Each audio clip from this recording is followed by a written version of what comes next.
News Talk 610 AM and 102.1 FM. KBNU. KBNU News Time is 4:03. I'm Bill Walter with this news update brought to you by U&I Furniture. A 26-year-old Logan man has admitted to barging into a neighbor's residence with a knife and threatening the occupants. Jimson Gideon has been in the Cache County Jail since being arrested December 31st. According to court records, Gideon appeared for a preliminary hearing on March 4th in Logan's 1st District Court.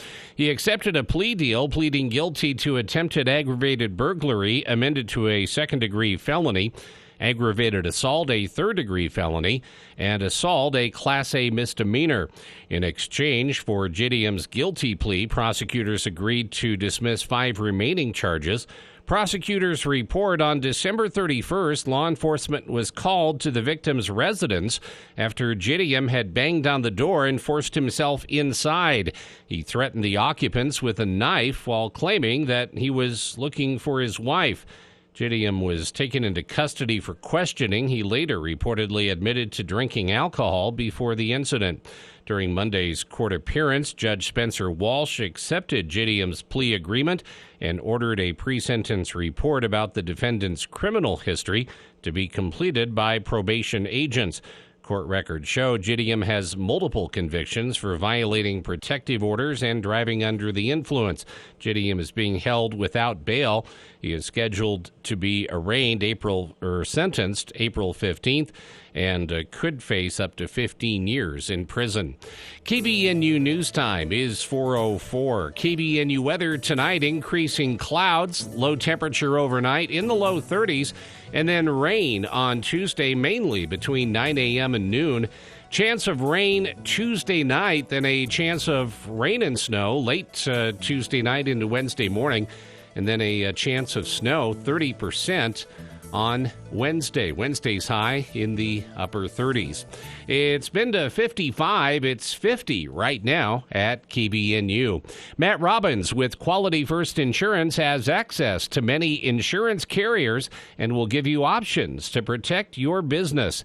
Give your insurance package a fresh look. Call Quality First Insurance, 752-0101. Furniture and mattress stores come and go, but there's a reason family-owned and operated U&I Furniture has been here for 95 years. Bring in your tax return. U&I has closeout prices on select mattress models, including some displays. On a budget and looking for a less expensive entry-level mattress? They have it. Want something more supportive to support more weight? U&I has that. Sleep cooler and sleep better on a copper memory foam mattress. U&I sells sheets from Bedgear, a cooler sheet to breathe. That's why there's always a better buy at U&I Furniture, downtown Logan. KBNU News Time is 4:06. Once a year, the American Society of Civil Engineers presents the Prakash Lecturer Award for outstanding research or professional practice contributions in the area of geotechnical engineering or soil dynamics. This year's winner is Utah State University geotechnical engineering professor Brady Cox, a Utah native and USU grad who joined the USU faculty in 2020 after terms at the University of Arkansas and the University of Texas. He is one of the experts on seismic hazards who have said for years that there will someday be a major earthquake in Utah. In early 2023, he made a statement that apparently caught the attention of Utah lawmakers. He said Utah is the most seismically hazardous state that does not have a dedicated earthquake engineering center to study the engineering side of earthquakes and how to design and strengthen infrastructure and lifelines to resist earthquakes. During that 2023 legislative session, Utah dedicated $2.5 million to initiate the Utah Earthquake Engineering Center. Its aim is to proactively seek engineering solutions to limit deaths, dollars, and downtime caused by large seismic events in Utah. Cox was later named the founding director of that center. And authorities are working to identify the suspects of a Salt Lake City shooting that left one injured early Sunday morning. Officers with the Salt Lake City Police Department said they were dispatched to investigate a shooting near 200 South West Temple just before 1:20 yesterday morning. Upon arrival, police found one person with a non-life-threatening injury. They were transported to a nearby hospital via ambulance. Investigators are still working to identify and locate the suspected shooter or shooters. No other details were immediately released. KBNU News Time is 4:08. For more details on these and other stories, visit CashValleyDaily.com. The Above and Beyond Salute, sponsored by Firehouse Subs, recognizing first responders and other deserving individuals in our community. Friday mornings at 8:30 on News Talk KVNU. Wouldn't it be nice to lose a minimum of 2 to 5 inches of fat, just like that? At Bell Medical, with our uniquely patented FDA-cleared procedures, we are able to permanently remove that stubborn, hormonal fat that almost seems impossible to get rid of. And we are able to do it in a way that is so precise. We can guarantee a minimum of 2 to 5 inches of fat loss after one visit with us. Schedule your free consultation at our Bountiful Clinic at bellmedical.com and let us make your dreams a reality. Does your financial advisor take the time to really listen to you? Is your financial strategy personalized for you and your family? When you work with Edward Jones in Cache Valley, they focus on what's important to you. They'll help you create a personalized financial strategy backed by their advice, tools, and resources to help you reach your goals. And Edward Jones will partner to help your strategy stay on track, no matter what happens. Call one of the 7 Edward Jones locations in Cache Valley. Edward Jones, member SIPC. Living room, bedrooms, bathrooms, kitchen, family room, laundry room, mudrooms, and more. Deciding what flooring goes best in each room of your home can be a decision fiasco. Hart Floor Company helps people just like you make those decisions every day. Whether you're building or remodeling, Hart Floor Company will show you ideas with stunning designs and sensible solutions to fit your lifestyle. Whether it's carpet, vinyl, tile, LVT, or hardwood, make sure you visit Hart Floor Company at 390 North 10th West in Logan. Spring is here and new deals are blooming at Murdoch GMC Chevrolet Cadillac. Pick your new car at our spring sales event. Everything feels new in spring, so pick a Murdoch GMC and drive renewed. Receive up to 2.9% for 6 years on a new Sierra 1500 or up to $10,000 off a new Sierra 1500 SLT. When you walk through our doors, you feel like family at Murdoch Chevrolet GMC Cadillac in Logan or online at MurdochChevroletLogan.com. GMC, we are professional grade. Call 866-628-3065 to see dealer for complete details. Offer expires 4/1/24. Hi, this is Gordon Deal. Tuesday on This Morning, America's First News. If Americans still pay attention to economic issues in the presidential race, we'll examine where Biden and Trump stand on a handful of them. Also, the remarkable bounce back for Bitcoin despite its volatility, plus the recent change that's made it easier to invest in cryptocurrency. And the 5 main reasons young adults are deleting their TikTok app. Tuesday on This Morning, America's First News. From 4 to 6 on News Talk KVNU, 610 AM and 102 FM. Your station for news and talk. We are there in your community. Small business owners, mechanics, police officers, homemakers. And we are there serving our nation in the Air Force Reserve. When medical emergencies arise, in cybersecurity, when natural disasters happen, we are there in space. We are Reserve Citizen Airmen, and we are there with over 180 different jobs to serve your country. Air Force Reserve. Victor deployed for the first time to Afghanistan in 2003. He sustained a moderate traumatic brain injury. One of the most important elements of caregiving is taking care of yourself. For many military veteran caregivers, their caregiving journey starts earlier in life and lasts longer. Visit aarp.org/caregiving for a free military veterans guide to navigate your caregiving journey and better care for your loved one and yourself. Brought to you by AARP and the Ad Council. I've been driving trucks for a long time, and safety is my #1 priority. I know that my truck has huge blind spots. That's why I remember to check my mirrors often for smaller vehicles. Everyone can help keep our roads safe. Next time you're behind the wheel, try to avoid lingering in those blind spots. It can be dangerous. Let's all plan to share the road safely. Learn how at www.sharetheroadsafely.gov. I am one of over 40 million Americans with migraine. A migraine is not just a headache. A migraine attack can last for hours or even days, often with sensitivity to lights and sounds or nausea and vomiting. Thankfully, there is help for migraine. Learn more at headachemigraine.org. Now is the perfect time to find out if what you have may be migraine. Visit headachemigraine.org, sponsored by the Coalition for Headache and Migraine Patients.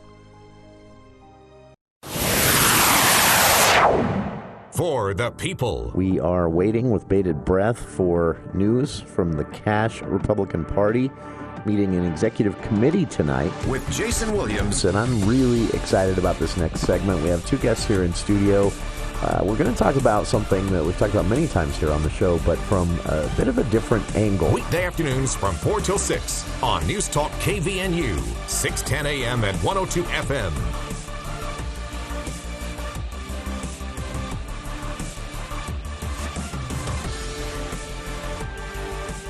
Welcome to KVNU's For the People. Appreciate everyone tuning in today. A lot to get to. We're going to be, this week, finally getting back to our candidate spotlights. We've done a few of these during the session, but the legislative session made it a little difficult for some who were tied up in the session itself to find time. So we'll be getting back to those. We'll start tomorrow with candidates for county auditor. This is a new elected position in Cache County in a way. There's always been an auditor for the county. And as you've heard me say, I've been critical over the years of the fact that, well, we never did audits. For a while there, we did. And now, unfortunately, it looks like that stopped again. And I hope that doesn't stay that way, because audits are important and they are good for both government and the taxpayers who pay those salaries and budgets. So I'm excited to see this auditor position become a separate position from the clerk's office. Mainly because it will hopefully draw more of a public spotlight on the office itself. And if you have someone whose sole job it is to do audits, well, then the audits will be happening again. So I'm excited about this, but there are candidates vying for the position, and we'll be checking in with them all. And we'll start things off tomorrow with Matt Funk joining us here on the show. So be sure to tune in for that. I also, we'll get to this because it has some Utah ties. In fact, Utah's Department of Food and Ag helped inform this, but an announcement today from the USDA, the United States Department of Agriculture, on a new rule on when you can officially use made or grown in America or the USA. And this story will infuriate you, not because of the rule. The rule is a good thing. And again, this is one where you won't even hear Utah leaders complain about a federal rule because they helped to inform this one. What will make you angry about this is how abused, I had no idea, but how abused the Made in the USA, Made in America sticker or stamp on things grown or fed and slaughtered or even produced in an agricultural capacity here in the United States. So much so that, well, here's one quote from it, and we'll break this down later on in the hour in more detail, but one quote from some of the public comment that was cited in the announcement about the rule today said that Made in the USA, Made in America had become so overused and abused without any guidelines for when it actually could be used or not, that it's become essentially meaningless to see that sticker on a package of meat or some produce that's wrapped up in a net. You'll see these stickers say grown in the USA, but was it? Barely in some cases. So we'll get to that later on in the show.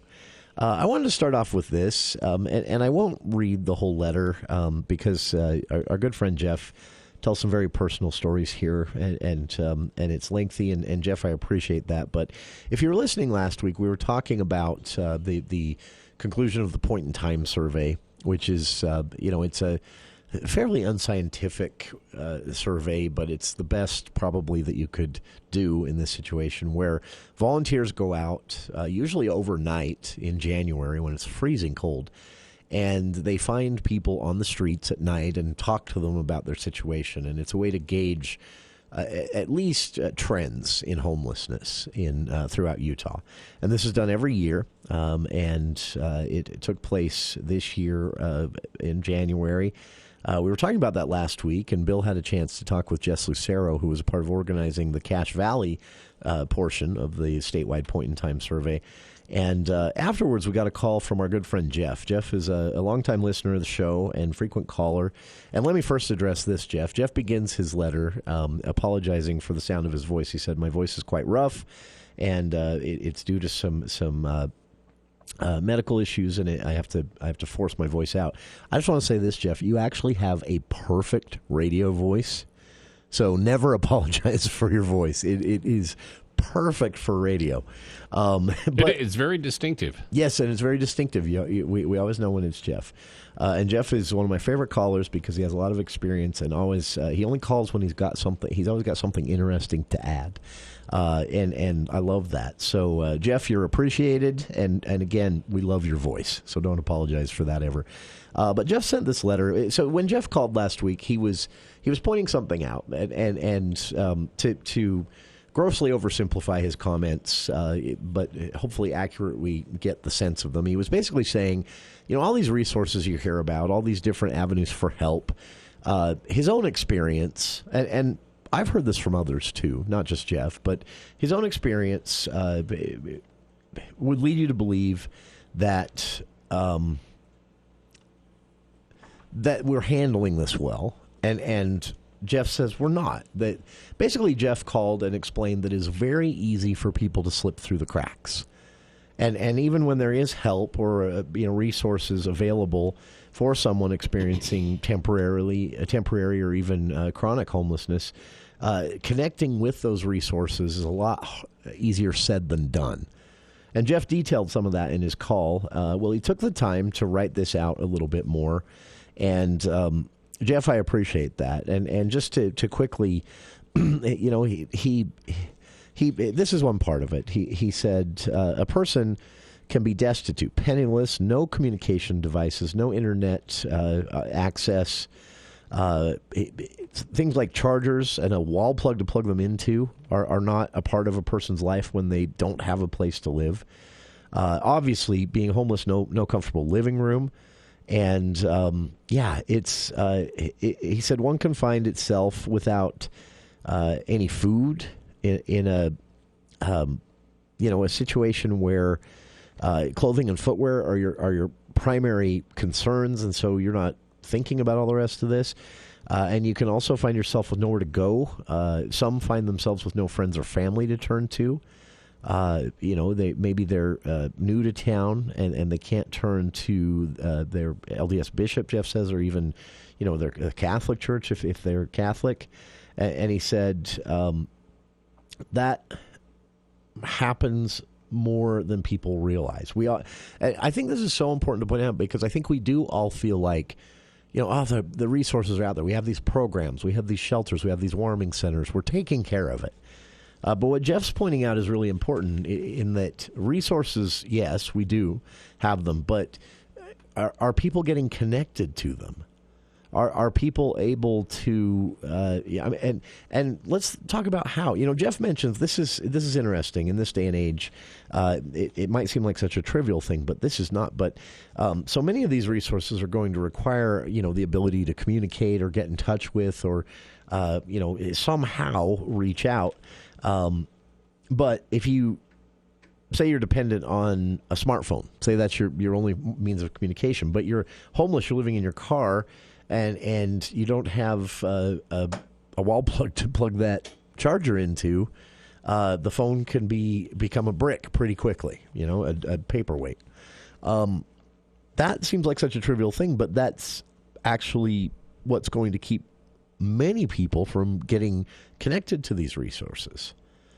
Honestly, Jeff also in his letter tells a story of he himself trying to help a woman a while back that he ran into outside the Logan Library.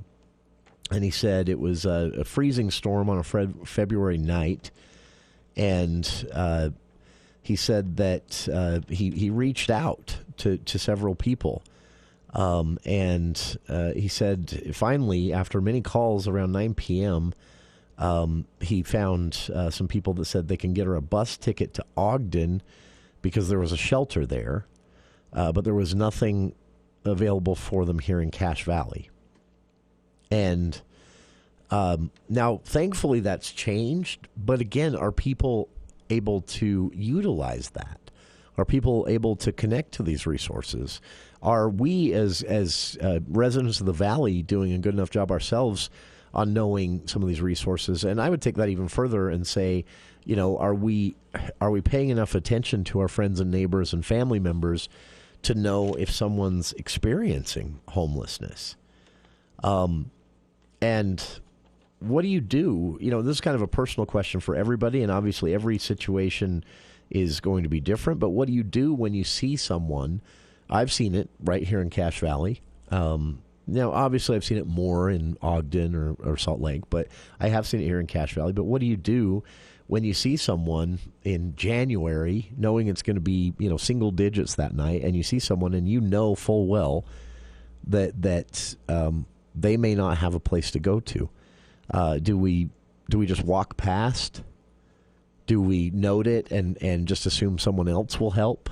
Or do we offer to help ourselves? And that can be anything. I know I have friends who found out that one of their family members was experiencing homelessness it was just a 2-week period. And she and her 2 kids had been sleeping in the car. She'd been recently divorced, and the place they were renting, they lost that due to some situations out of their control and out of the landlord's control. And they, it was no one's fault really, but suddenly, there wasn't a place for them to go. They'd secured housing, but it was 2.5 weeks away. So they're sleeping in their car, trying to run the engine at night for heat. A lot of things that could go wrong there. And this was a woman and 2 kids again. And no one in the family knew. No one knew. They'd had family events in this time period in which she and her kids had come. But, either embarrassment or shame or just maybe a bad relationship with family in general, she hadn't brought it up. And so they found out by accident, and they were able to say to her, look, we've got this finished basement with places we can put some inflatable mattresses down. Come and stay. And so she came and stayed with them for 2.5 weeks. But the story that he tells is that this has been going on, and they had no idea. They'd hung out with her and her kids at family. They had a family birthday party or something like that on a Saturday afternoon, and she'd been there, and nobody had a clue that they were going home to sleep in a car. I think a lot of that is a feeling of shame.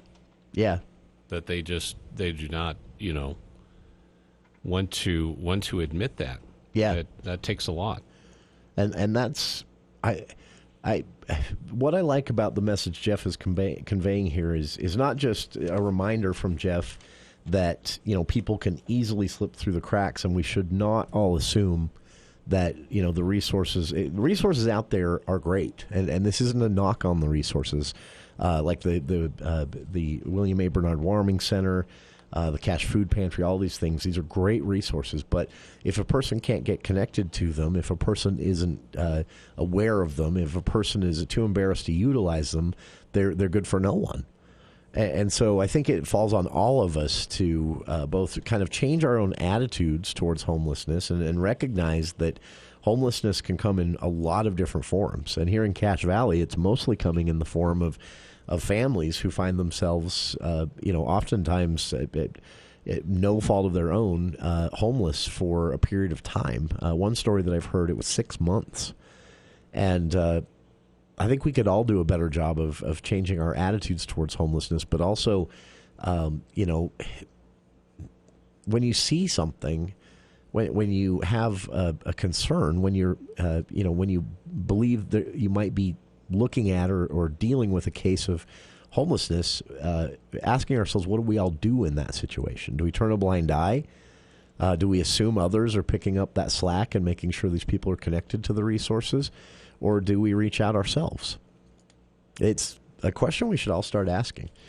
753-5868. Jeff, thank you for the letter. It's a great letter, and I'm so glad you sent it. And again, never apologize for your voice. You have a perfect radio voice. Call in anytime you want. We'll be back right after this. Hi, this is Congressman Mike Simpson. Thanks to President Biden's failed immigration policies, security on our southern border is the worst we've seen in decades. Record high migrants encounters, unprecedented levels of immigration, and the deadly flow of fentanyl entering our country is more than a crisis. It's a catastrophe. That's why I'm proud to have voted yes on H.R. 2, the Secure Our Borders Act. You can count on me to vote in favor of legislation that secures our border and puts our national security first. Paid for by official funds authorized by the House of Representatives. Looking for something exciting for Easter? Legacy House of Logan is hosting the ultimate Easter egg hunt, Thursday, March 21st at 5 p.m. We're hiding over 1,000 eggs throughout the grounds at Legacy House, with prizes and treats in every egg. Come join us for fun, laughter, and memories at Legacy House of Logan on Thursday, March 21st at 5 p.m. We're proud to be Logan's preferred choice to care for your aging loved one. Legacy House of Logan on 1400 North and online at legacylogan.com. I spent a couple of minutes online to help pay for college. A quick visit online made getting this federal job possible. I logged in to ease my path to citizenship. If you're a man age 18 to 25, go to sss.gov to register with the Selective Service System. It's your civic duty, and it helps secure access to lifelong benefits. I registered because, hey, it's what you do. Go to sss.gov and register today. It's the law.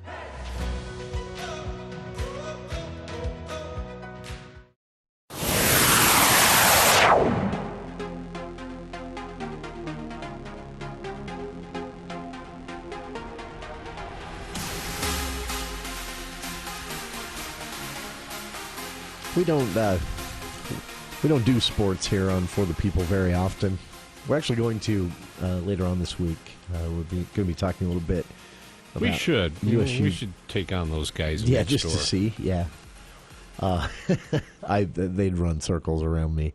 But I do have to mention this. We will be talking sports later on in the week with USU gymnastics coach joining us on Wednesday to talk about this really cool story of how they secured the Mountain West Gymnastics Conference. So I'm excited for that on Wednesday. But today I just wanted to mention this because I wasn't there. Our friend Mitch was there of KVNU and Full Court Press alumni, Mitch Henline. He was there. Governor Cox was there and tweeted it out. But, man, so pretty exciting game Saturday for the Aggies, men's basketball. But, Bill, have you seen any of the video clips going around of the herd, of the student section? Well, just in passing. I mean, not any that really, focused the whole time on them. So they we'll refer to them just as the opposing team. And their student body, they got into a little bit of a good-natured, but a little bit of a competition that night, a cheering and singing and chanting and everything you hear at a basketball game, college level especially, and they got into a little competition. It was really fun to see, but man, they knocked it out of the park. And what's exciting about this is this kind of sort of. It had faded a bit. The herd was big there for a while, and then for a couple of years there. Well, you had the Wild Bill years, which were they got national attention. Yeah, Wild Bill got a CNN story, wasn't it? Something like that. Or ESPN. Or ESPN. One that's of those. What it was. Yeah, but this is it was just cool to see, and it's cool to see the herd back and the student body excited, and it really got everyone excited about that game. If you haven't seen any of these video clips going around, like I say, even the governor shared one. He'd been invited by some of the color commentators to sit with them during the game, so he was up here in Cache Valley Saturday night. A personal trip, not a governor's trip. Of course, he's a USU alum. Yeah. He and his wife, right? Yeah, both of them Aggies. He and the First Lady, Abby Cox, both former Aggies. And it was just he was even sharing video and commented on it himself on his personal Twitter account. He said, the herd is showing up tonight. It was just a really cool thing to see. So I've linked some of the video on our Facebook page, and that's it. That's all the sports we'll do today, I promise.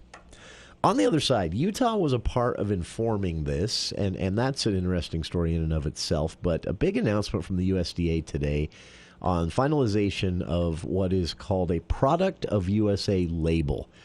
You've maybe seen these at the grocery store. Made in the USA, grown in the USA, made in America.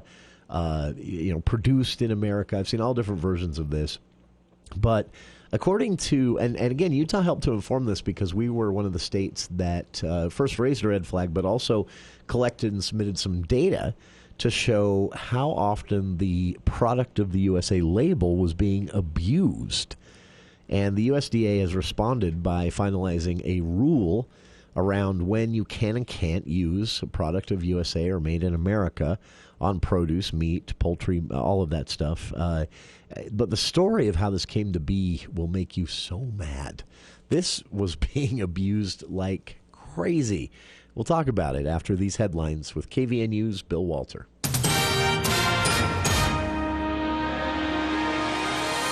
Thank you, Jason. KVNU News Time is 4:33, and the news is brought to you by Roof Rescue.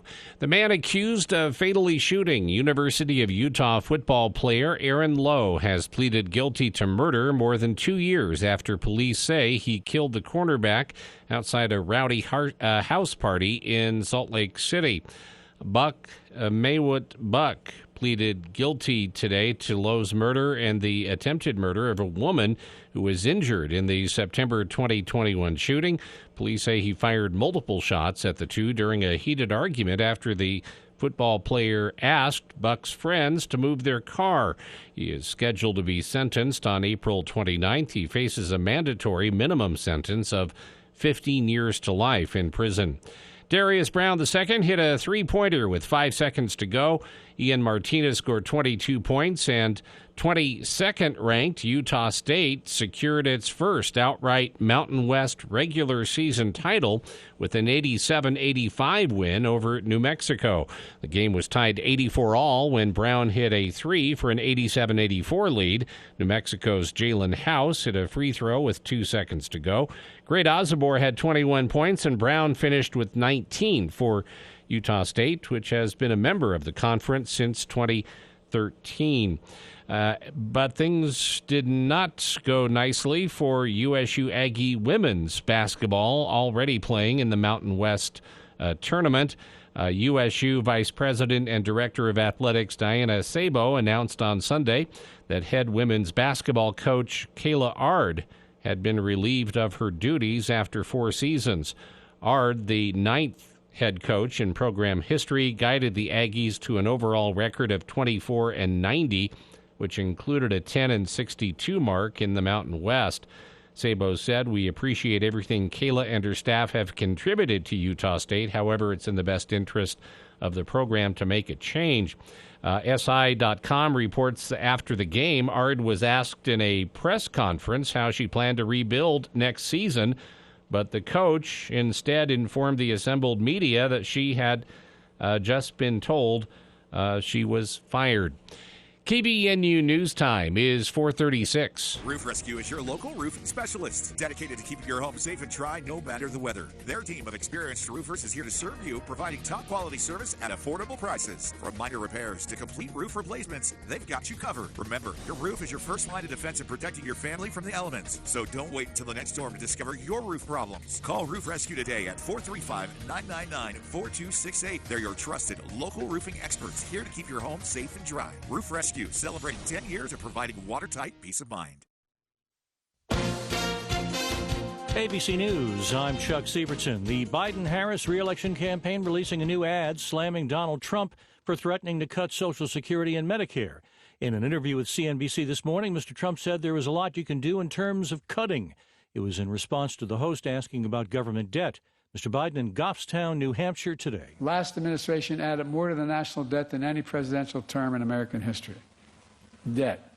Now, you turn on TV and you think he's telling the truth. Debt.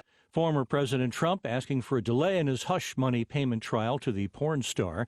In the shooting and wounding of 8 teenagers at a Philadelphia bus stop last Wednesday, police announced 2 arrests, both 18, and say there could be more. They say that one of the gunmen used a rifle that was souped up to be a machine gun. Wall Street's major indexes ended pretty much flat today. This is ABC News. KBNU weather for tonight.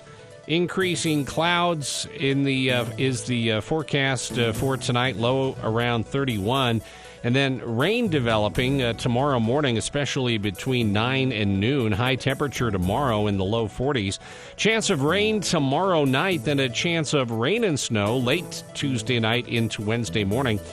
And then during the day on Wednesday, mostly cloudy, 30% chance of snow, mainly afternoon. Little or no snow accumulation expected. High temperature in the upper 30s.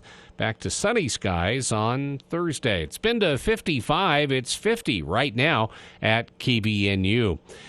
Contact the advocates if you are not at fault, if you've been injured in a car, trucking, or slip and fall accident. If you were injured and have not spoken to an injury attorney yet, call the advocates, 801-355-5550, or chat online at utahadvocates.com. You can always get more news at cashvalleydaily.com. Let's check Wall Street now with Edward Jones. This is Branch Office Administrator Bobby Bodrero bringing you the daily financial market report on behalf of financial advisor Clayton McMurdy and Edward Jones. All eyes shift to U.S. inflation data this week. Investors will soon focus on February Consumer Price Index and Producer Price Index inflation data, which will be released on Tuesday and Thursday this week. Expectations are for headline CPI inflation to remain flat at 3.1% on an annual basis, but monthly inflation should climb 0.4% above last month's 0.3%. Core CPI inflation, excluding food and energy, is expected to moderate to 3.7% annually, below last month's 3.9 reading. On a monthly basis, core CPI is forecast to rise by 0.3%, also below last month's 0.4% reading. For PPI inflation, the expectations is also for core PPI inflation to moderate to 1.9% year over year, below last month's 2% reading and in line with Fed's 2% target.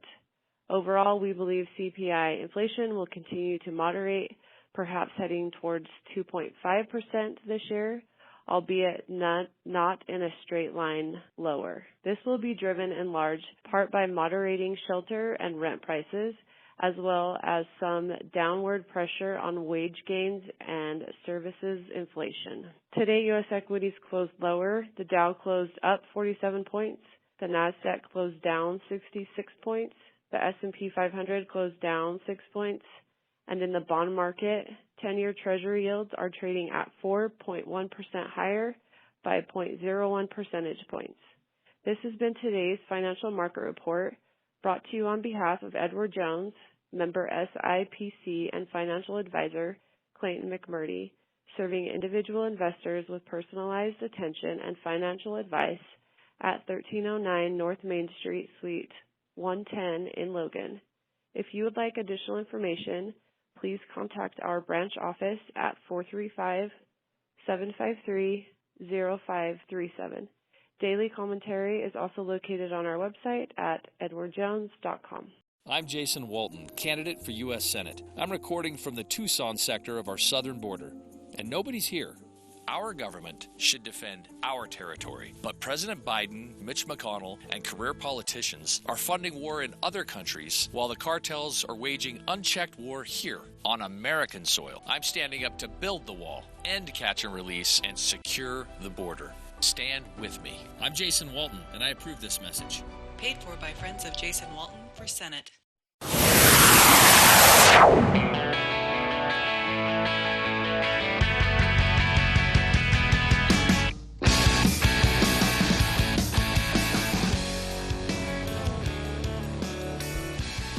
Welcome back to KVNU's For the People.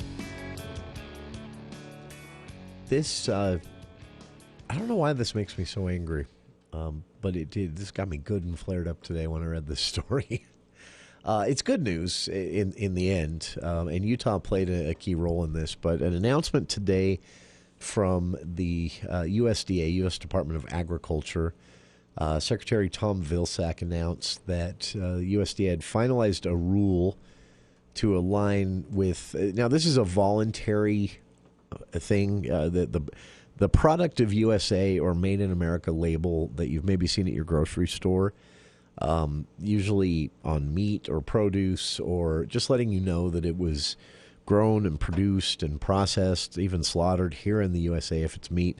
And that's important to a lot of consumers. So you've seen these labels, but this rule comes about, and again, Utah played a big part in informing this rule. A lot of data collected and surveying done here in Utah, where we have a lot of meat producers and produce producers and growers, and the state helped the USDA collect data on what they were seeing in their own markets from other producers outside of Utah, or in this case, outside of the U.S. even.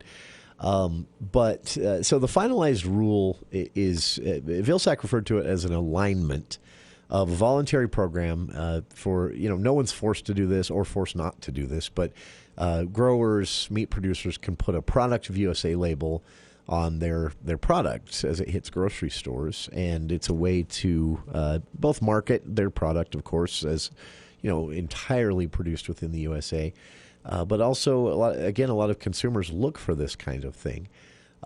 So during the announcement today, Secretary Vilsack said that this Product of USA final rule, at a certain point, they realized that it was necessary to actually develop a stricter rule for this.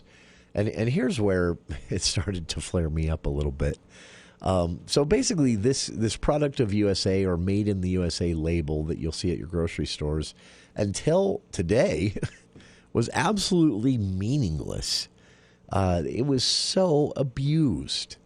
Now, under the final rule, the Product of USA or Made in the USA label on produce or meat or anything you might see at the grocery store will continue to be a voluntary program, and it will also remain what they call a generic label approval program, which means there's no like serious or aggressive inspection of this. They don't have secret shoppers going into grocery stores to see if people are using the labels incorrectly. But what it is you can get the labels from the USDA and put them on your product, in most cases free of charge to the producers.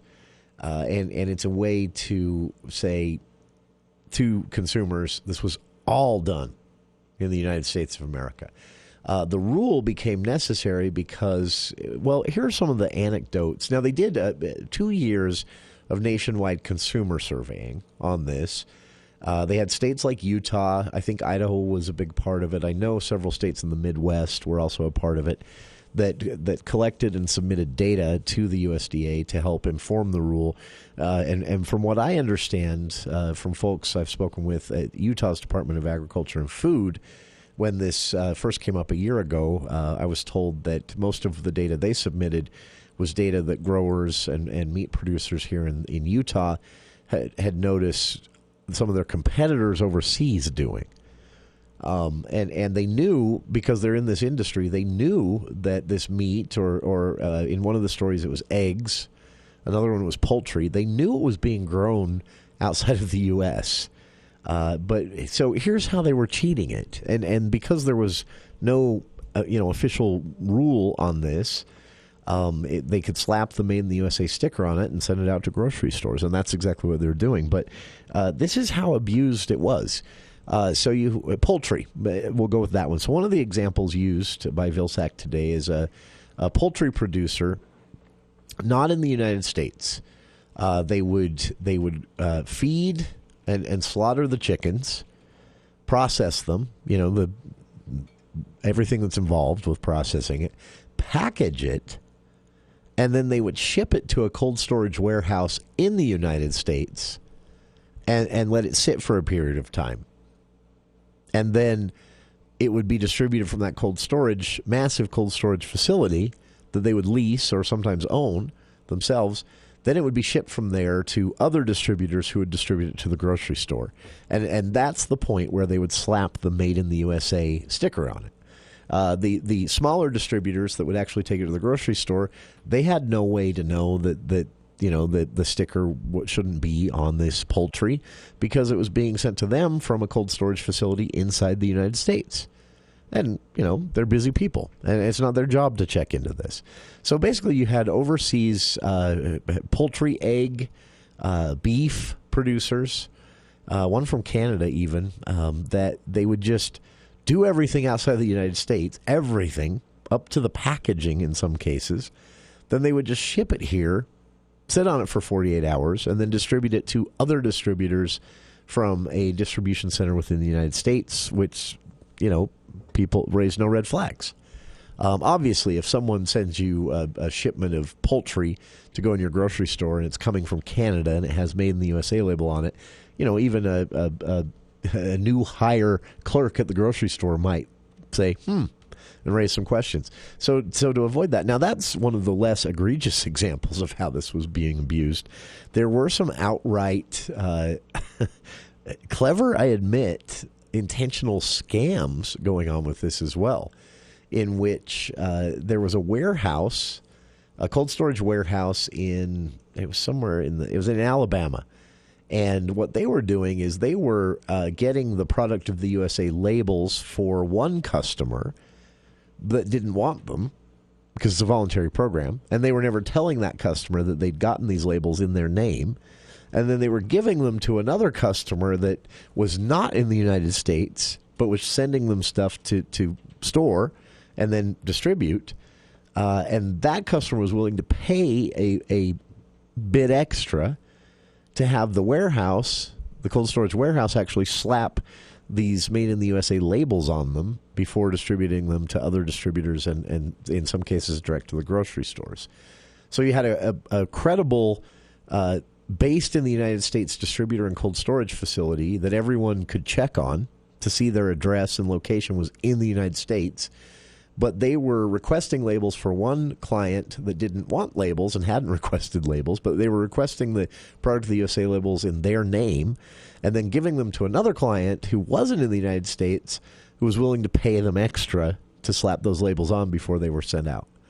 Those are just two examples. There were hundreds provided in a document that you can download.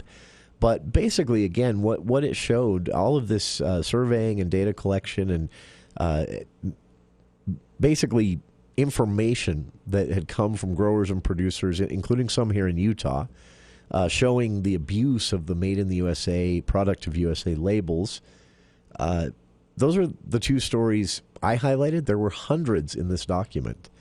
So the USDA decided that there needed to be some stricter rules on this. And again, this is an entirely voluntary program. This is not a program where the USDA is going to go through and sort of force U.S. producers to put any label like this on their food. They're free not to.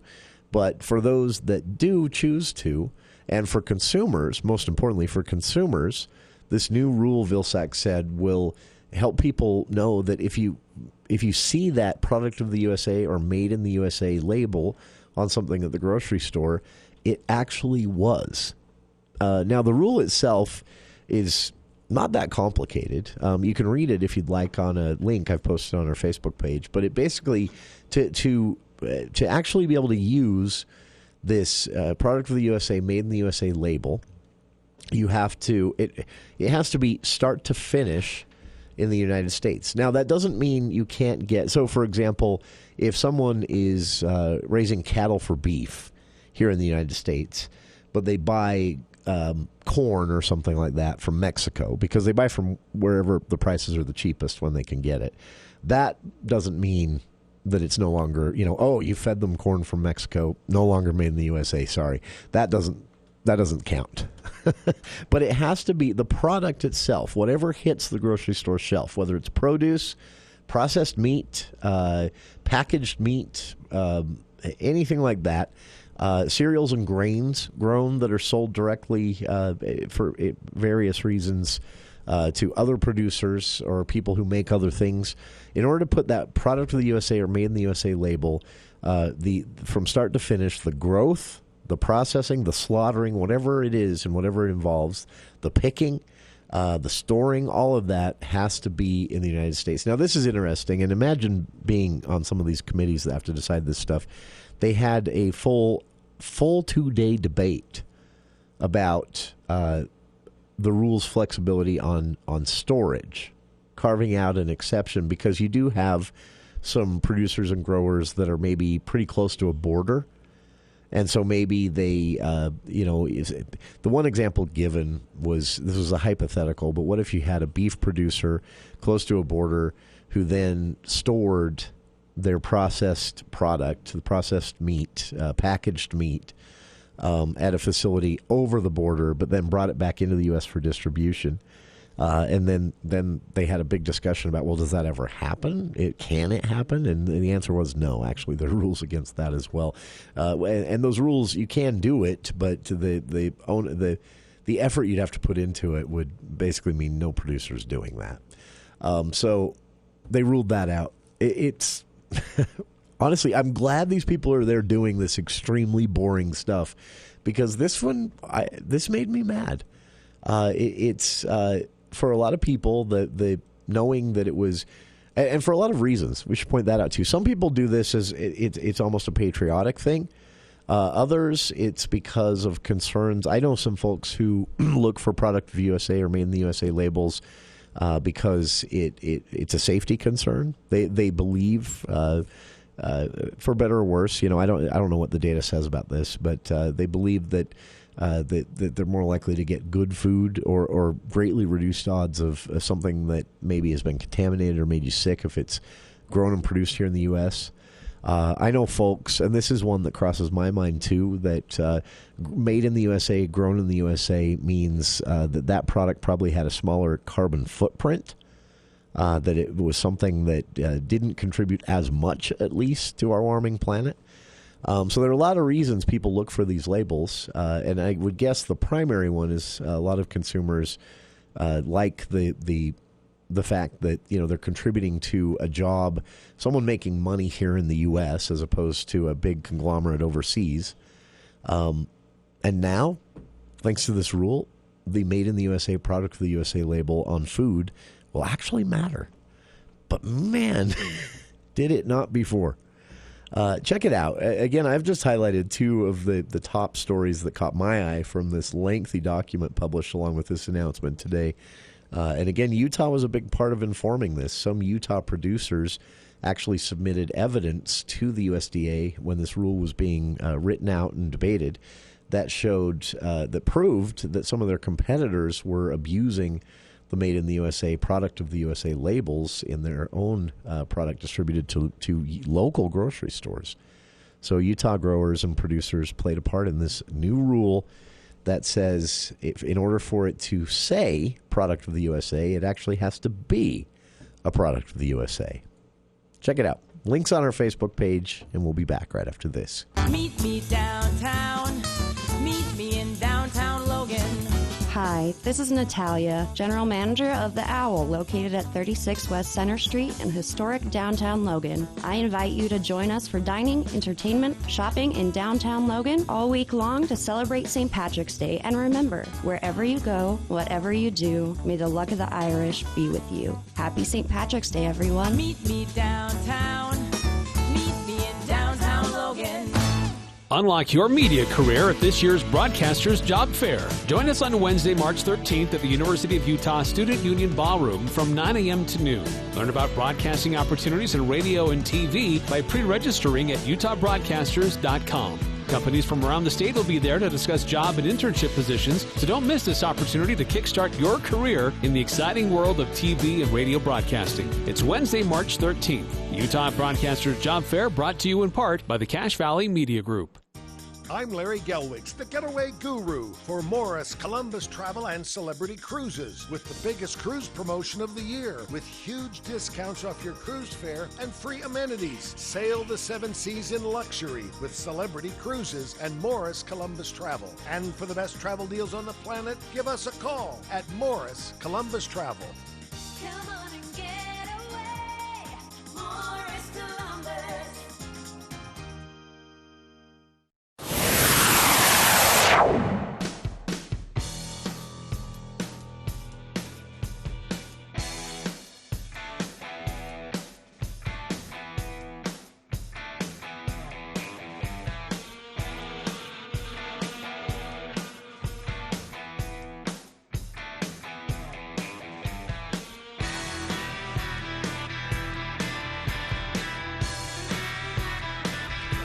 Welcome back to KVNU's For the People. Just a quick announcement. Tomorrow night, well, you've got back-to-back town halls from the governor tomorrow night. But the important one, the big one, will be tomorrow night here on KVNU, 6 to 7 p.m., direct link with Governor Spencer Cox. This is a town hall-style event. It's not scripted. The calls, I mean, any topic goes, and there is an 800 number. Now, the 800 number is different than our studio line. So when we get to that hour tomorrow, we'll do For the People, 4 to 6. 6 to 7 tomorrow night will be the governor's direct link event, and there will be a different 800 number for that event, and we'll put that out right at the start of that 6 o'clock hour. So if you'd like to speak to the governor tomorrow night, is your chance. This is live, and I'll be hosting. I haven't had a chance to host for a while. It's always a fun event to host. And this does broadcast throughout the state as well in rural areas. That's the purpose of Direct Link. The governor, for years, we had this Speak to the Governor event in Salt Lake, hosted by a certain Salt Lake media organization. And they never bothered to get outside of Salt Lake. They didn't try to promote it outside of Salt Lake. They didn't partner to broadcast it outside of Salt Lake. The questions were only from people in Salt Lake. And even Governor Herbert at one point, I think, got bored with it. So Governor Cox stepped it up. He still does that event in Salt Lake, but now he does this rural direct link event, and they sort of tour the state every 90 days. They do one of these events in various parts of the state. Well, it's our turn. Tomorrow night, 6 to 7 p.m., and that will be here on KVNU. But stay tuned. More of For the People coming up. We've got candidates to talk about. We've got some interesting news on what are being referred to as emissions dodgers here in Cache County. All that and more in Hour 2 of today's program, right after this here on KVNU Logan. Know about it. Talk about it. This nation belongs to all of us. News Talk KVNU Logan, 610 AM and 102.1 FM.